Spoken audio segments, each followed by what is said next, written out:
So this class, we're going to be focusing on thought forms.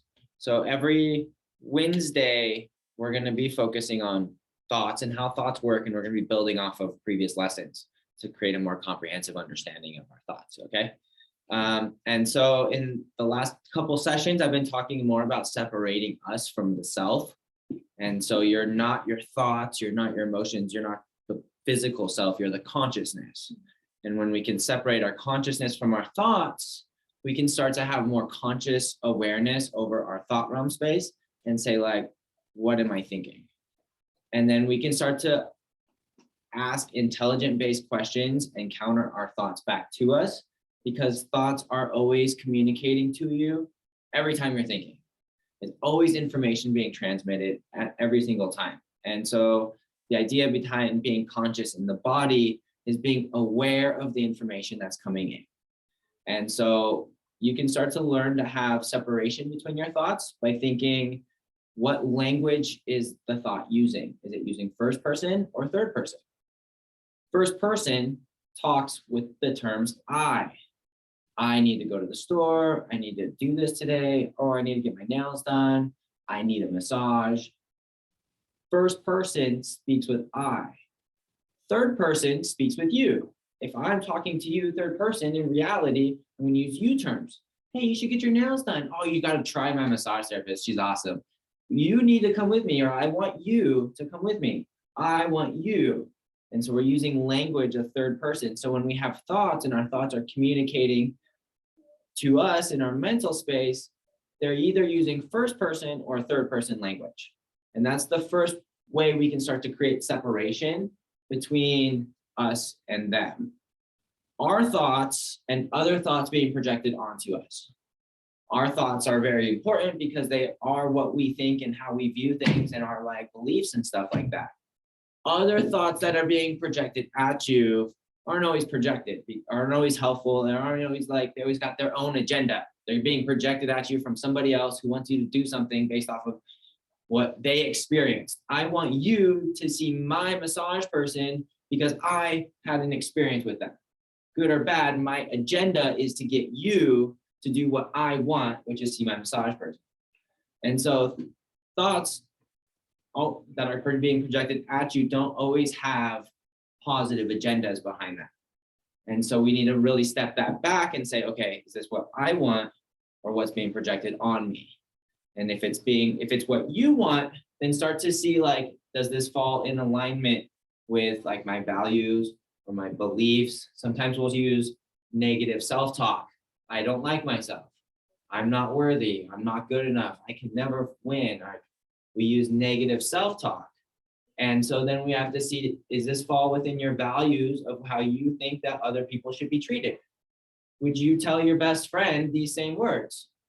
Or your mom or your partner or whoever? Do you think that that's okay for that to be projected to others? If the answer is no, then that also is true for self. You don't believe that you should be treated that way either from anybody, especially not you. And so if you have this negative self-talk, I can't do this, or I'm not good enough, or I'm not ready, then you need to stop, consciously hold that accountable and say, I am outgrowing this belief system. I now believe I'm capable. I now believe that I'm learning. I now believe that I'm growing. I now believe that I can do anything that I try to do. Change the belief system from being hurtful and destructive and counterintuitive to being helpful and loving and supportive. Because this starts to build into like everything else we do. These are like really deep-rooted thoughts that just play like subconscious programming. We're just thinking, we have 70,000 thoughts a day on average to like 120,000 thoughts, like tons of information, and we miss so much of it. So the little bit we do catch, it's important that we start to like pull that in and saying, hey, look, this doesn't make me feel good. If you're going to be a thought in my space, I need you to tell me I'm worthy, I'm loved, I can do this.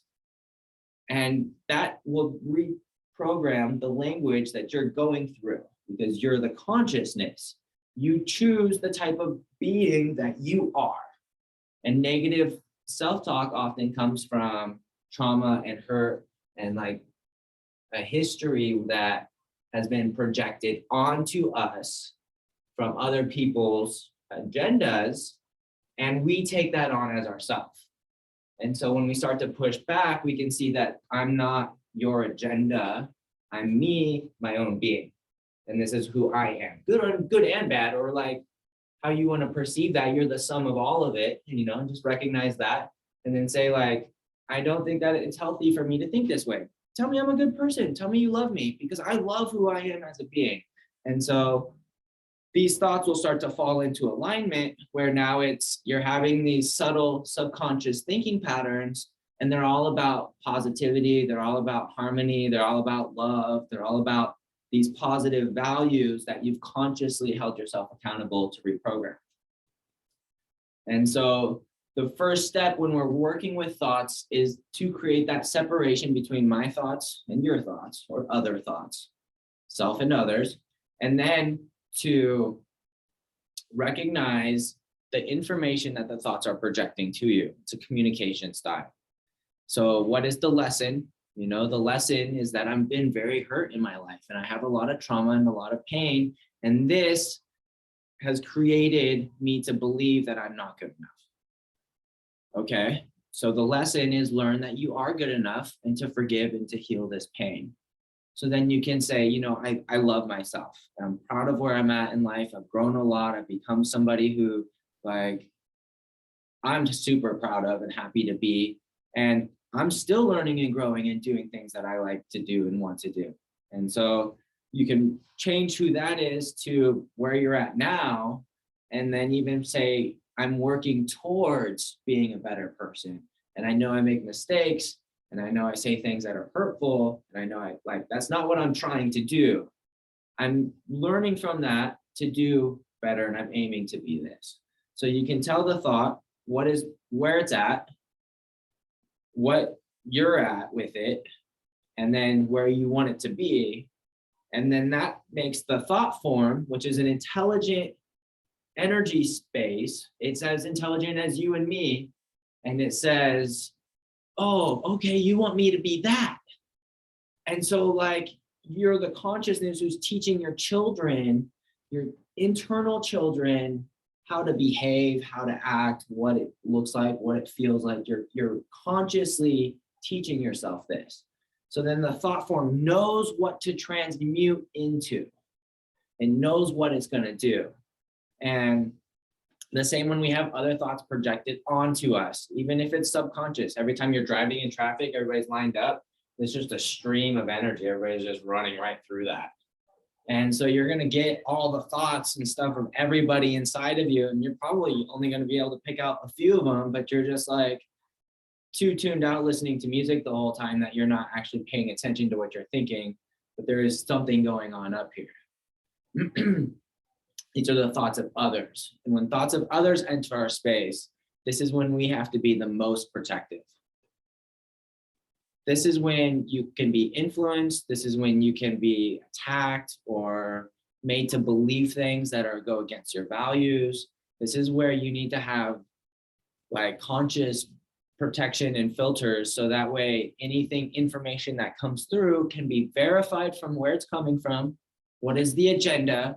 What do you get out of it? What do I get out of it? How do we both win? What's like going on? Because then anything that comes into your space has to be of an alignment that suits you. When you say the only type of information that comes into my space is of positive value, it creates a standard in your life just as a physical standard. When I only allow positive people in my space, all the negative people are going to get kicked out. You might have no friends because you got rid of all the negativity. That's a good start. But then the one person who stuck around is because they're allowed to be there because of their positivity. And then another person will show up and they're allowed to be there because of their positivity. And the only type of information that comes in, that thought form that comes in, is one of positivity, because it's the only thing that you allow to be in your space. You are the king, the queen, the goddess, like the god of everything that happens inside of here. as the consciousness, this is your body, this is your mind, these are your thoughts, your feelings. These are given to you to have the experience and to take full responsibility of it, to make the experience the best experience you can. So when we are working with subconscious internal programming, intention is very key here. I'm intending to have better thoughts. So that way, when you have negative thoughts, the program of the body, it's designed to respond to your consciousness. Your consciousness acts from an intuitive basis. It doesn't think, it tells the thought what to think before it thinks that. It's very like crazy, like it's fast, the emotions, everything is very intuitive. So it listens to the consciousness and adapts like right away. So when you have an intention that happens, the rest of the suit is trying to fulfill this intention, the whole body. And so if you're working against your brain and your brain's got so much negative self-talk, but you set an intention to have more positive self-talk, other aspects of your being are going to show up to your defense. Your emotions are going to show up for you. Physically, somebody's going to show up for you. Other aspects of your space is going to show up to help you combat that negativity, because your intention is to do better. So then you're going to have to hold this accountable and say, look, you're a negative thought. I don't like what you're projecting onto me. I see that you're coming from a place of your own hurt. Your hurt is now becoming like my hurt. It's affecting me. And push that energy back out and say, like, if you're going to be in my space, you can't hurt me. You can't attack me. You can't belittle me. You can't put me down. That creates a standard, and their subconscious self, when they show up to your space, they're going to shift into a spot where they can have healthy communication without attacking. And that's going to become the normality within your conscious field. We all share a global consciousness. And there's been several studies done with this, like the 100 monkey effect. And so when you, as one like light bulb, turn on, the picture might not be all the way illuminated, but you illuminate all the space around you. And that charges up other light bulbs who are nearby, because they're getting some of your light and they're feeling good. And they don't even know it because they're subconscious. But because you don't have any negative thoughts, the negative thoughts have to create a space around you. Like, well, we don't want to go in there. We're going to get transmuted. So they're going to create a bigger field around you just to be safe, keep on their projectile. But the other people who are physically close to you, who can't like maneuver around, they're going to feel the light. They're going to feel happy. They're going to feel loved. They're going to feel your words. And that's going to allow them to not have as much negativity, because it's making them some space over here. They're going to feel a little bit better about themselves. And that's going to stay, because the negativity that was not feeling good now just got transmuted into this. And so now they're feeling a bit brighter just from being around you. Now they're glowing a little bit brighter, and you're impacting people around you don't even know. And just being able to breathe for a second, man, when you're like stressed out and you have anxiety, you haven't slept, just having like a moment where you don't feel that, and then you can like go back to the problems, you feel much better. You feel like you can actually work on the problem without it overcoming you. But we don't have a moment to breathe, and you're going from one task to the next task to the next task to driving to the next task. You're going to have like a constant thread of anxiety, and it's not going to have a chance to break. It's when you can take a moment and you can break that space. They say like, take 5 minutes and meditate, because it causes a break and it causes the energy to go into a state of neutrality, so it can calm down for a second, and then it can come back a little bit clearer, a little bit more relieved, a little bit more rejuvenated. And that's going to have a more profound impact when you go back to the task that you've been struggling with. And my dad was a mechanic, and every time he had an issue with a car that he couldn't figure out, he would take like 15 minutes, do another task, work on a tire over here, do something else, and then he'd come back to it and he'd get it like right away. And so when we do take a pause from things that are frustrating or stressing us out, and we're able to take that breath, coming back to it, we're able to fight that darkness and fight those struggles like a lot more. And that's going to cause them to be more brighter. We're impacting the space around us, right? So our thoughts were shared thoughts, and our space is shared through these thoughts. And so what you have and what you set as your standard becomes the standard to all of the thought forms around you. It's very hard to reprogram 70,000, 100,000 thoughts every day. So like, this is like really, really like advanced stuff. We're very subconscious to our thoughts. Oftentimes you'll run into people who are thinking types. We have thinking types and we have feeling types. Thinking types are very close to their thoughts. Feeling types are very close to their emotions. These are two energy bodies. Two of the three, we have thoughts, feelings, and physical self. So their consciousness is closer to their thoughts. So they're very thinking. So then they're so close to the thoughts that they become their thoughts. And they can't tell the difference between their thoughts and their brain. To them, it's the same thing, but the brain is where the thoughts come from. It's the center. And so when we can create the separation, like, hey, brain, I'm the consciousness. Well, what are we thinking about? What's going on? What's happening in the thought land space? And then it'll tell you what it's doing. I'd say watching TV. And so like the brain's always watching something. It's always has something going on, some form of information. So then you ask it, what information are you perceiving? And then it'll tell you whatever the thought, whatever is going on. It can be abusive, it can be like good, it can be anything, it can be dreaming. And then if you're a feeling type, it's the same through the emotion space. You're closer to your emotions than your thinking self. So more often you're like, hey, emotions, how are we feeling? What do I need? You know, and then your emotions in your physical body, which has emotions 24/7, is always in some form of emotional shifting. It's like water, fluid, liquid, the ocean. It never stops moving. It's never like, this is the emotion and I'm always going to be here.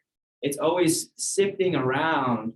And so like the emotions change all the time, you know, and that's like very amazing and fun. And like, there's like so much like joy that adds like depth and creativity. So we get into being close to one form or another where we need to work towards having more balance. So we can have these thoughts and then we can see how these thoughts and our emotions are going together and saying, hey, thoughts, you don't make my emotions feel very good. So let's use different language so I can feel better about myself when I'm having you. And just doing this very basic thing will work like every time. And so this is the first step in the thought program, is just to recognize their separation and to know that you have the power as the consciousness to hold your thoughts accountable, to create healthy boundaries with your thoughts. And this will start the transmutation of all of the thoughts within your space. So it's not go out and pay attention to every single thought. It's just start to become more aware of your thoughts and know that your thoughts are coming into you. And then you can start to understand the information intelligently, like, why am I thinking this way? What am I supposed to learn from this? And then you can like work on navigating it yourself through your own magic. We all came here with individual magic. So what works for you doesn't always work for me. And what works for me doesn't always work for you, but we take like a little bit of what works for everybody and we start to adapt and make our own way. So this is just information purpose, but then bring your own magic and what works for you and how you've learned to like communicate or work with your thoughts from your own reality, and then start to see how that'll start to have better changes in your future. So that's the end of like today's class. I know it's like a lot of information coming through really quickly. Do you guys have any questions? No, just a lot of information, like you said. What do you do when you are a thinker and a feeler at the same time, and you cry and you think about everything? What do you do about that? Well, that's like kind of the idea, is you want to have all of the feelings and then all of the thoughts that come with the feelings, because it's just about the experience. Okay. We're here to have an experience, a human experience. You know, you're a spiritual being having a human experience. So you want all of that information, but you want to also be mindful of it, that you're not the feelings, you're not the body, you're not the thoughts, you're the consciousness. So what are the feelings telling you? You know, maybe you were hurt, maybe like there was trauma, maybe you're sensitive, something, maybe there's boundaries being violated, needs not being met. So like see what the feelings are trying to tell you. And then also pay attention to the thoughts, because the thoughts they go with each other. And so the thoughts often create a language that it attaches to the feeling. So when this language is being used, it'll trigger the feeling. So then you can see that every time, I don't know, you talk to me this way, like it shuts me down. It's because there's a language attached to it. And it could be your parents were always like, you're not good enough, you can't do it, you're a bad child or whatever, you know what I mean? So then it's in that language, and that language will start to repeat itself when you're having these feelings. And so then the thoughts are very weak by themselves. They actually need a feeling, because feeling energy is so strong. So thoughts connect themselves and attach themselves to feelings. So when you have a feeling, it can feed the thought. Does that make sense? Mm-hmm. So you got to kind of break that a little bit and say, all right, feelings, what are you telling me? And then thoughts, how are you not helping? Because you're like, oh, not feeling good. The mind is the ego. And so then the thoughts are like, well, I never get what I want, and it's like, okay, well, what do you want? Do you want love? I'm here to love you, and it's like, well, I want somebody else to love me. And you're like, well, I'm here. Like, we're going to be, you know what I mean? And then you can start to break this away, because you're the consciousness having the experience.